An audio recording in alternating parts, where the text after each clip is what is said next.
So we are delighted to be joined by Matt Slater of The Athletic, who is in the rare position of having covered both many Tours de France and also world football for many years. Hello, Matt. Thanks for joining us. Hello. Yeah, how are you? How's everyone? I'm good. So this has been a long time coming, hasn't it? We've all been waiting for the announcement for weeks on end. Why did it take until Christmas Eve for this deal between Jim Ratcliffe, Manchester United, and the Glazers, the current owners of Manchester United? Why did it take so long for it to be confirmed?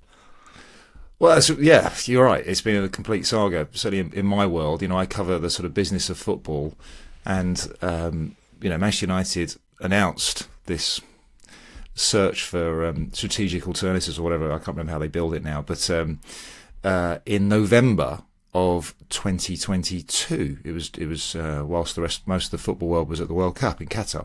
So a 13-month saga, a proper saga. Why did it take so long? So we had this sort of long drawn out process between who was going to do it, whether they were going to sell, how much they were going to sell. It's a bit like Succession. That's the sort of the best analogy I can think of. You're dealing with the Glazer siblings, 6 of them. They're a relatively unusual bunch. They don't say much. They don't really care what people think. They don't care what Man United fans think. So you had this very long, drawn out, frustrating, complicated sales process. Anyway, we got a winner of sorts. So I suppose your question is really why it took so long from when we got the winner, which is Sir Jim Ratcliffe is going to buy a minority stake in the club, to the announcement. And we haven't had a great answer on that one. The best I can offer is, this is based on speaking to the people that sort of do this stuff for a living, it's a very complicated deal. Manchester United are a partially listed company. They're listed in the New York Stock Exchange. They have a sort of a fairly complex share structure where the Glazers own these super shares, these Class B shares that have 10 times as many votes as the Class A shares. So there were some quite complicated legal issues around how you treat minority shareholders. Was this the best offer? Right? They had to make sure they weren't going to be sued because a lot of these other Man United shares are actually owned by hedge funds who were just basically speculating on the share price during the takeover, which is pretty common in mergers and acquisitions. So there were various I's and to be dotted and T's to be crossed and all that. So that, and look, and then the other thing is the Glazers themselves. I sort of said that they're a bit unusual bunch, and it's very hard to sort of get them to make decisions.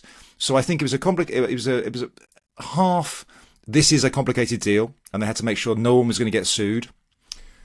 You have this whole dynamic, which I think is going to be fascinating for people in my world, how this is actually going to work. So you have a minority shareholder who specifically wants sporting control. How does that work? They already have other football clubs, so there's sort of some UEFA football dynamics there, how that works.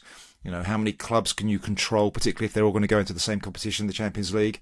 So I think there were bits of it that required a lot of thought. And then I think the other element I would definitely throw in there is it's just the Glazers, and they go at their own pace and they don't care what anyone else thinks. And the fact that they would do this to their own staff on Christmas Eve is just, that's the story of Glazer ownership of Man United.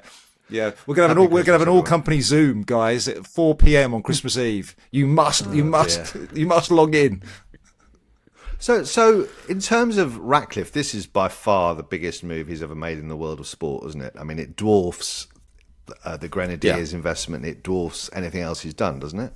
It does. In financial terms, it does. It's the best part of it's £1 billion, and he's also going to he's actually going to end up probably with about 29%, but there's a little bit more to come, which we think is being ring fenced for infrastructure improvements, i.e. Old Trafford and possibly the training ground. Which will nudge him up to 29% when all is said and done. And I don't think he's going to stop there, actually. If you just look at his business career, he's not a great minority partner. He likes to be in charge.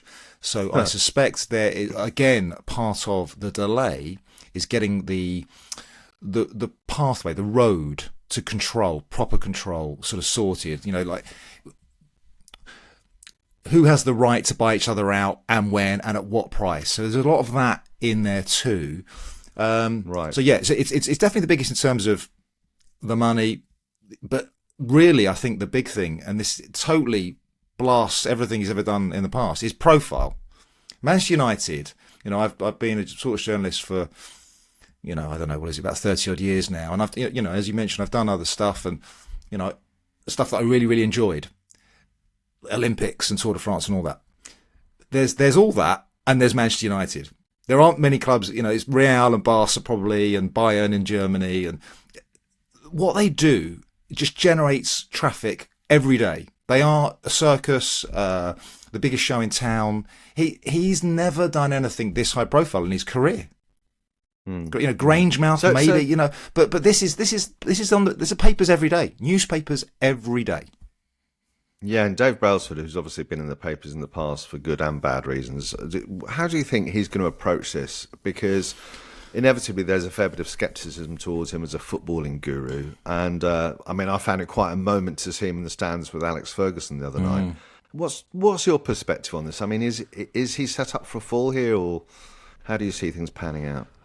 This is one of the great stories looking 2024 and beyond. I don't know, and I'm reading and seeing and hearing people make very confident predictions as to how this is going to go, and I'm not just guys, let's just see how this plays out, because I'm looking for precedents, and the obvious one is Clive Woodward when he transferred from English rugby union to football. That was about 20 years ago at Southampton. And that sort of famously didn't go well. I actually reported on that at the time. It is a bit complicated. There are parallels between the two men and the two situations, but it was 20 years ago. They're not completely the same person. They're really not. Southampton is not the same as Manchester United. So I don't know how that's, if we should draw too many lessons from that. He has, as you guys know better than anyone, basically stepped away from cycling for the last couple of years and has had this overarching sporting director role at Ineos, which has exposed him to other sports, other disciplines, and really given him a chance to, I remember talking to him about 10 years ago. He was at some sort of football business conference called Leaders. This, he's very involved in that, and it basically takes him around the world and he gets to lecture people. But it was at Chelsea. And it was around the time. Paid to lecture people. Yeah, exactly. He loves it. And apparently, and they love him. Yeah. I don't. Honestly, the feedback from other sporting coaches and managers around Brailsford when I've spoken to him about it, seriously, our cycling people have been around him a long time, and we perhaps got a little bit tired of it. But when he walks into a room and lectures them on elite performance or whatever's in his head at that time, they love him. They think he's really, really, really, really good. And I've heard that from NFL people, basketball people, rugby union, football. They are impressed. People like him are impressed by him. So I remember he said at that thing about 10 years ago that I think it had been in the papers that he'd been having dinner with a guy called Mike Ford from Chelsea, and I think was it Andy Flower, the England cricket guy, and he was definitely sort of starting to think about, where do I go next? Where can I take my energy, my ideas, my sort of leadership, all that?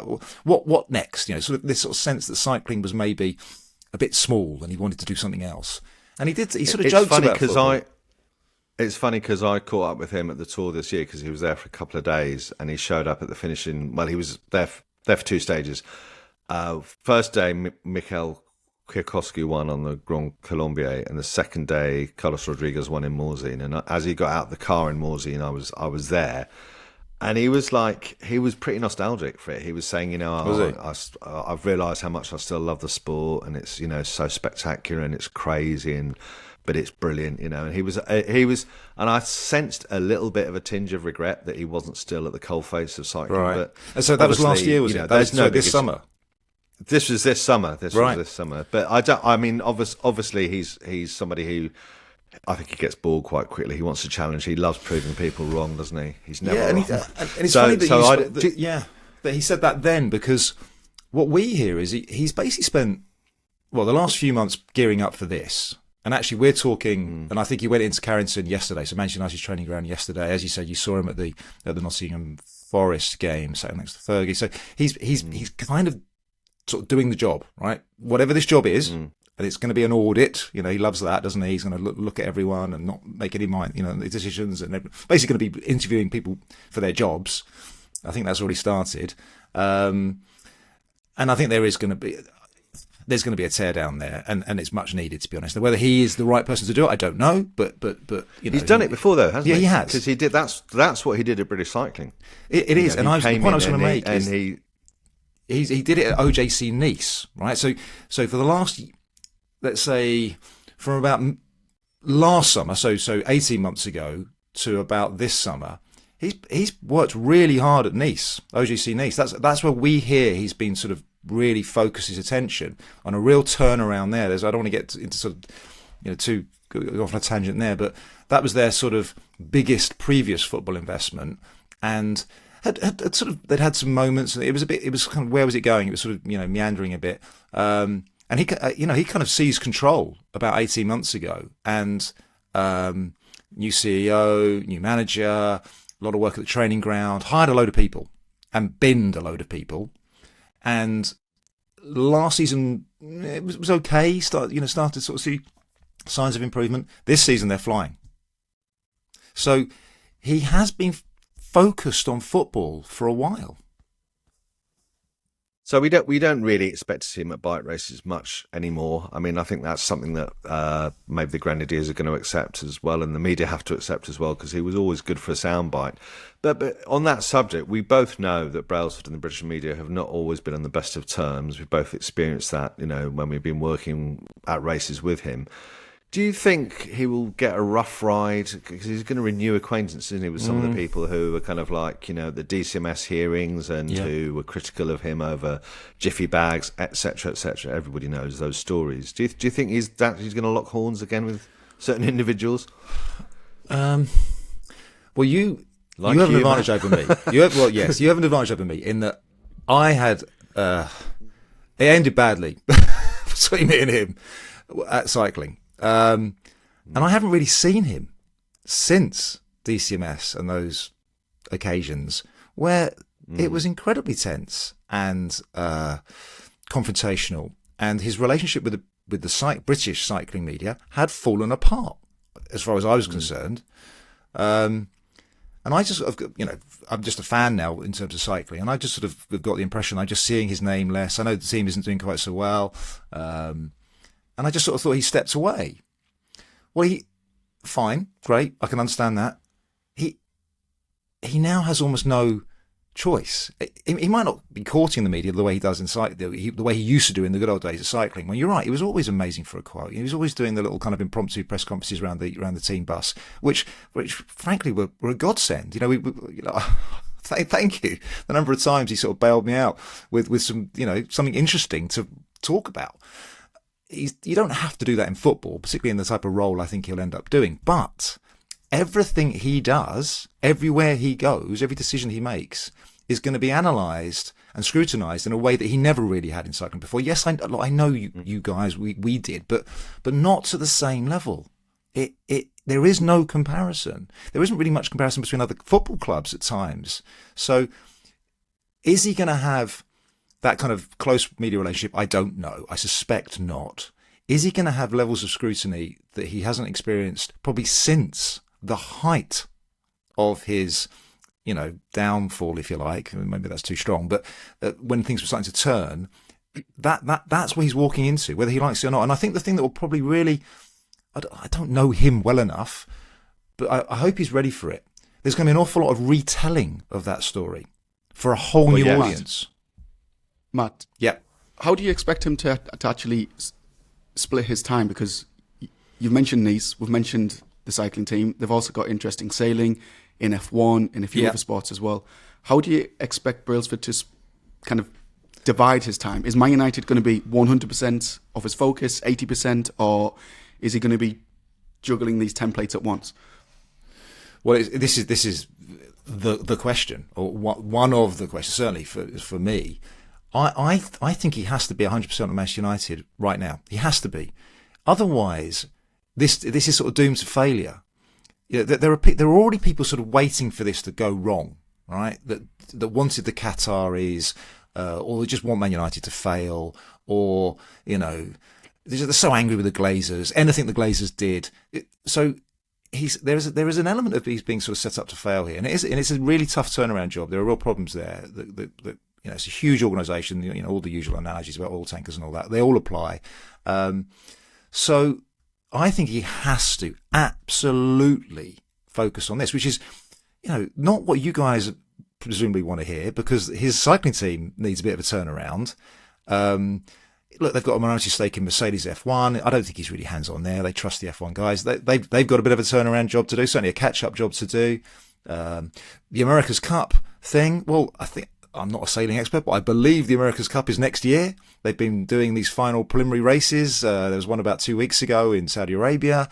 A tough job there. It's a competition that we've never won. So, he goes after stretch targets, doesn't he?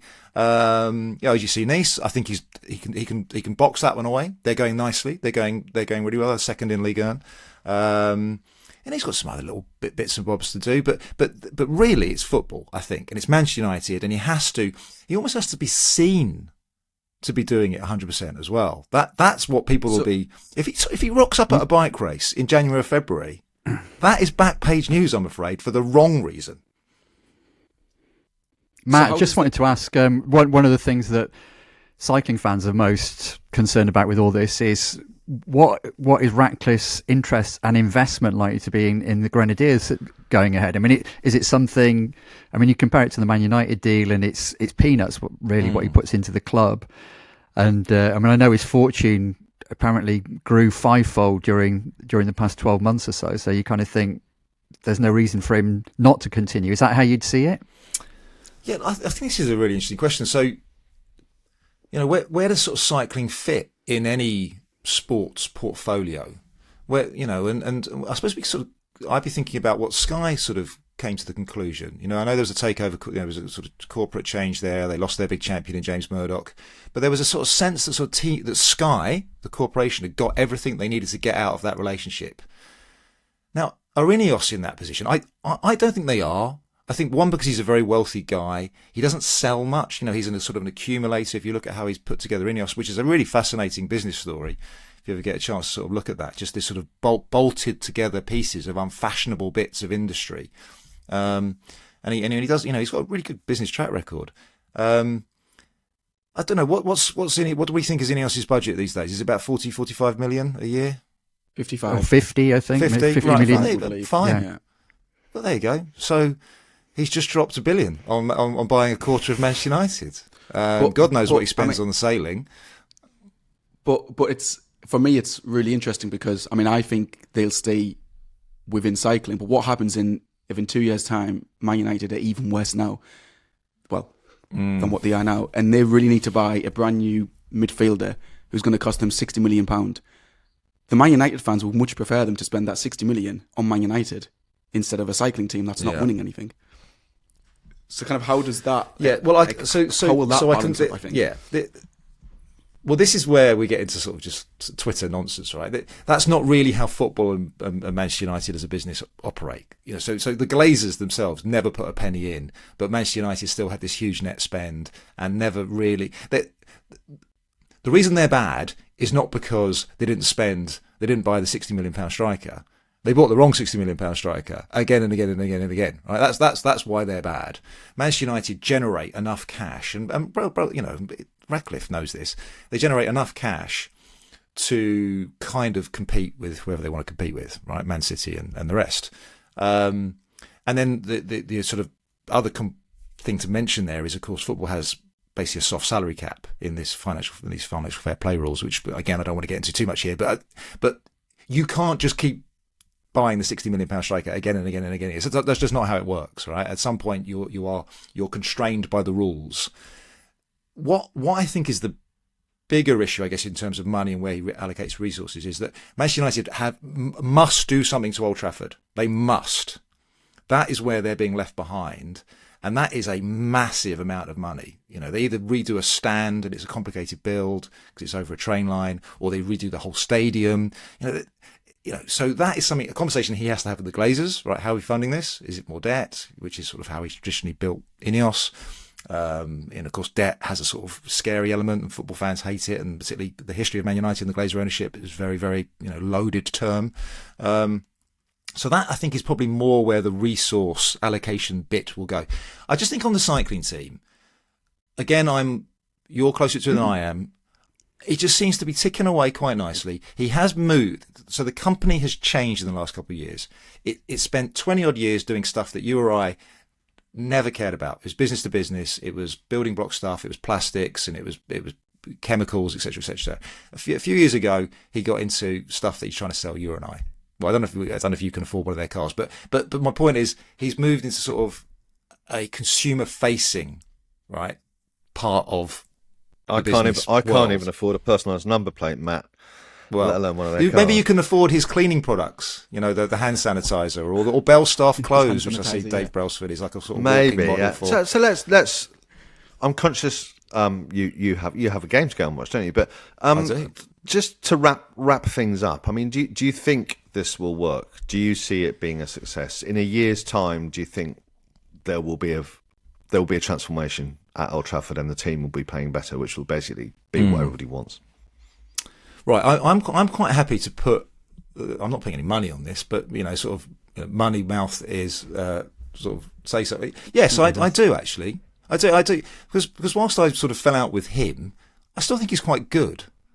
And I kind of rate Radcliffe as well. I think he's a really smart guy. I think he's a really interesting guy.